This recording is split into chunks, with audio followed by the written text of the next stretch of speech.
주식메이트 방송을 시작하도록 하겠습니다. 이번 영상 종목은 두산중공업이 되겠습니다. 자, 두산중공업은 이제 매물대 위에서 계속 제지를 받고 움직이는 그런 흐름 살펴볼 수가 있습니다. 자, 두산중공업 이제 앞으로 흐름이 어떻게 될 것인지 전망을 좀 살펴보도록 하겠는데요. 자, 두산중공업에 대해서는 이전에 이제 하락할 때에 하락의 마무리 관점에 대해서 안내를 드렸고요. 하락 시기에 반등 때, 반등의 고점을 넘어서는 게 중요하다 안내를 드렸죠. 그 이후에 주가가 상승하면서 상승 패턴을 그리면서 전 고점을 넘어섰습니다. 그러면서 하락 패턴을 마무리 짓고 상승으로 전하는 움직임이다 라고 안내를 드렸죠. 자, 하락 파동 마무리 짓고 120선을 합의했지만 그 전 고점을 넘어서는 흔적을 잘 살펴야 된다라고 안내를 드렸습니다. 그 이후로 상승 파동이 잘 나오고 있습니다. 자, 이런 이제 상승 패턴을 잘 그려가고 있는 주가. 이제 더 이상 하방에 대한 염려는 좀 접으셔도 좋을 것 같고, 이전에 일목균형표 구름층 좌측에 보이는 저 뾰족 튀어나온 자리들을 저항으로 인식해야 된다고 안내를 드렸죠. 그래서 그 자리에서 부딪히고 좀 주가가 밀렸습니다. 주가가 밀린 이후에 다시 반등이 나오는 거죠. 그러니까 이 매물대 저항은 거쳐가야 될 하나의 관문입니다. 그 이후에 이제 매물대 위에서 움직이는 모습은 긍정적이다 라고 볼 수 있겠습니다. 자, 일봉상에서 이제 매물대 위에서 자리 잡는 모습 중요하고요. 우리가 반대로 생각하면 매물대 아래로 빠지면 굉장히 위험하다 이렇게 보셔야 될 것입니다. 계속해서 이제 윗꼬리를 만들죠. 윗꼬리 숨고르기 하는 것입니다. 우리가 등산을 할 때 정상에서 일단은 어느 정도 정상에서 숨고르기 하는 것처럼 마찬가지입니다. 자, 두산중공업 이슈를 좀 보도록 하겠습니다. 두산중공업은 한국 수력원자원이 폴란드에서 신규 원전 수주 활동을 한다는 내용이 나오면서 주가가 좀 상승 탄력을 가질 수 있는 그런 모멘텀이 주어지고 있습니다. 그래서 원전 관련 중 종목들이 조금씩 이제 들썩거리고 있는데, 물론 부분적이긴 하지만 신규 원전이 수주되면 또 주가가 또 상승할 수 있는 기틀이 될 것입니다.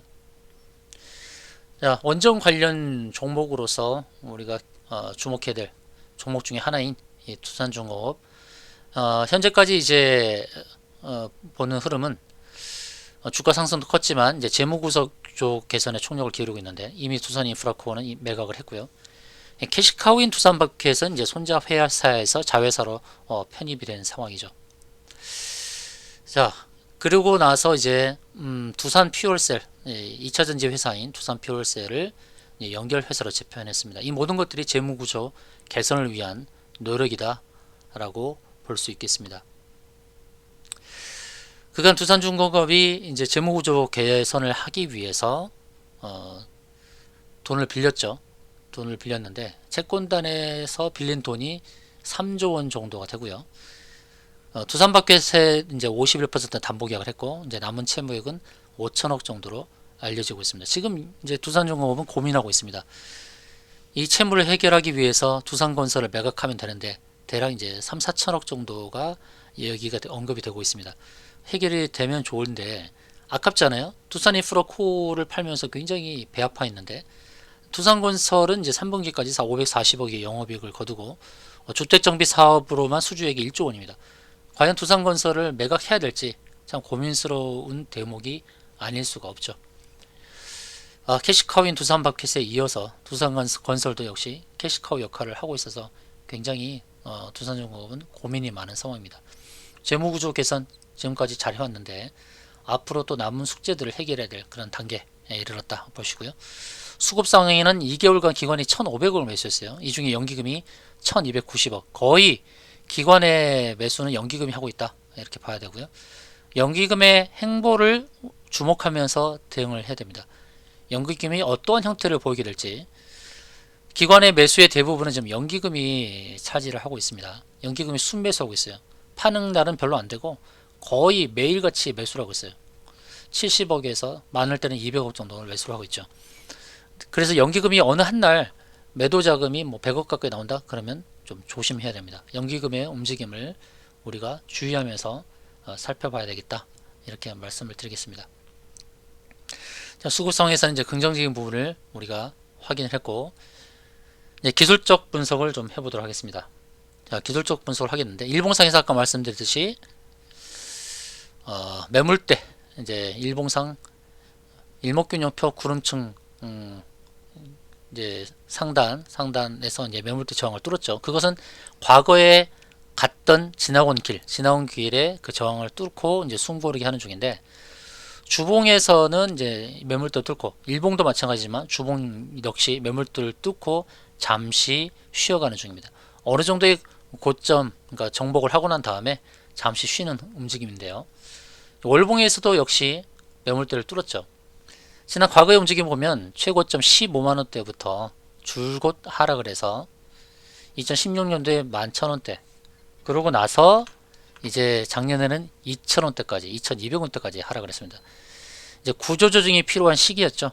그런 시기 동안에 15만원대부터 2,200원까지 하락을 했습니다만 이제 작년부터 주가가 크게 올라서 32,000원까지 오른 것입니다.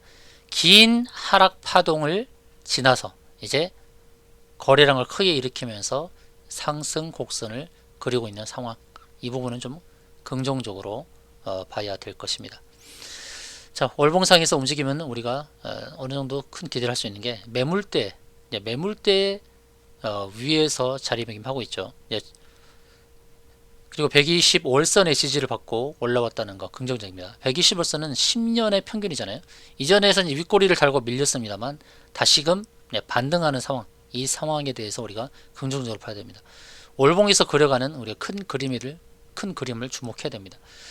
하락의 패턴 모든 것을 극복하고 아주 큰 상승을 만들 수 있는데 일단 월봉에서 보여지는 마디 자리가 있어요. 마디 자리는 저항 마디 자리입니다. 1차 32,000원대 마디를 넘어서야 되고 두 번째 마디 자리, 그 다음에 세 번째 마디 자리, 이런 마디 자리에 우리가 주목을 해야 됩니다. 일봉, 주봉, 월봉 다 매물대 위에 자리매김한 상황에서 첫 번째 마디, 저항 마디는 써먹었죠. 32,000원대 한번 도달하면서 그 다음 월봉에서는 이제 두 번째 저항 마디를 향해 갈 수 있습니다. 또 세 번째 저항 마디까지 있는데 이렇게 저항 마디를 기억하면서 대응하는 게 좋습니다. 두 번째는 중기요, 세 번째는 장기, 이렇게 전망하면서 목표를 잡아야 될 거예요. 1번 저항 마디는 써먹었죠. 1번 32,000원의 저항 마디는 써먹었으니까 두 번째, 세 번째 저항 마디를 우리가 기억하면서 대응할 필요성이 있다는 말씀 드리겠습니다. 자, 일봉에서는 매물대 위에 있다라는 거. 그래서 매물대를 하향하지 않는 것이 중요합니다. 매물대를 또 뚫고 내려와 버리게 되면 또 기간 조정이 길어질 수 있어요. 그래서 이 매물대를 지켜내는지 또 하락을 하는지 하향하는지 아주 중요한 상황에 놓여져 있습니다. 분명 중장기로는 굉장히 매력적이긴 한데요. 월봉에서 봤을 때는, 그러나 일봉상에서 봤을 때 이제 매물대 위에 자리 잡은 이 상황을 유지해야 되는 게 중요합니다. 일봉 매물대를 하회하지 않으면 추가 상승 가능성은 높습니다. 반대로 매물대를 하회하면 위험하다라고 봐야 되고요. 그다음 월봉에서 봤을 때는 중장기적으로 봤을 때 큰 매력이 있죠. 1차 마디는 아까 말씀드렸듯이 도달을 한 상황, 그리고 혹시 조정이 주어지더라도 2차 마디, 3차 마디 순차적으로 차례차례 도달할 가능성이 있다. 이런 관점으로 보시면서 중장기 대응을 해야 될 상황이 아닌가 이렇게 보여집니다. 자, 이제 1차 마디는 도달해서 또 깊은 조정이 주어졌지만 이제 월봉에서 봤을 때 2차 마디 도달하는 중기적 관점으로 우리가 대응할 수 있고 또 3차 장기 관점에서 3차 마디 자리까지도 도달할 수 있을 것이라는 기대감으로 대응을 해볼 수 있는 그런 시점이다 라고 할 수 있겠습니다. 여러분, 만약에 중기 관점에서 대응이 필요하다 그러면 이제 두중 2차 이렇게 문자를 주시면 되겠고요. 또 장기 관점에서 매도가를 알기 원하시면 두중 3차 이렇게 문자를 주시면 목표가를 안내해 드리도록 하겠습니다. 이상으로 방송 마치겠습니다.